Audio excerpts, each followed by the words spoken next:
তাহলে সুপ্রিয় শিক্ষার্থীবৃন্দ, এ পর্যায়ে আমরা চলতরিতের কিছু থিওরিক্যাল কোশ্চেন দেখে আসি, যেটা বারবার বিভিন্ন পরীক্ষায় এসেছে।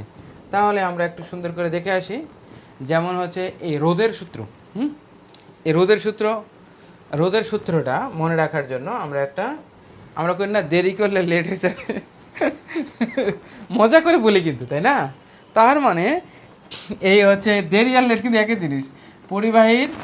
মনে করো পরিবাহীর হচ্ছে এই যে রোদ কার কার উপর নির্ভর করে সেটা হচ্ছে লেট, মনে রাখবা। লেট, এল মানে হচ্ছে লেন্থ, ঠিক আছে? আর এ মানে হচ্ছে এরিয়া, দৈর্ঘ্য, এটা ক্ষেত্রফল, টি মানে টেম্পারেচার, আর ই মানে হচ্ছে এলিমেন্ট। তাহলে নির্ভর করে হচ্ছে, তার মানে দৈর্ঘ্যের বেলা যদি বলি তার আর প্রপোর্শনাল এল, ঠিক আছে? এল, তাহলে এই তিনটা কনস্ট্যান্ট থাকে, ক্ষেত্রফল, তাপমাত্রা, উপাদান, এই তিনটা স্থির থাকে। আর ক্ষেত্রফলের বেলা proportional 1/a, inversely proportional 1/a, মানে ব্যস্তানুপাতিক, ক্ষেত্রফলের ব্যস্তানুপাতিক।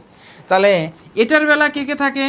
ওকে, এটিই, এটা আছে যদি ক্ষেত্রফল, তাপমাত্রা এবং হচ্ছে উপাদান যদি স্থির থাকে, তাহলে কোনো পরিবাহী রোধ দৈর্ঘ্যের সমানুপাতিক।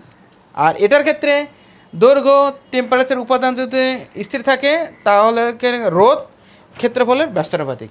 এই দুটার থেকে আমরা পাই আর প্রপোর্শনাল হচ্ছে L/A।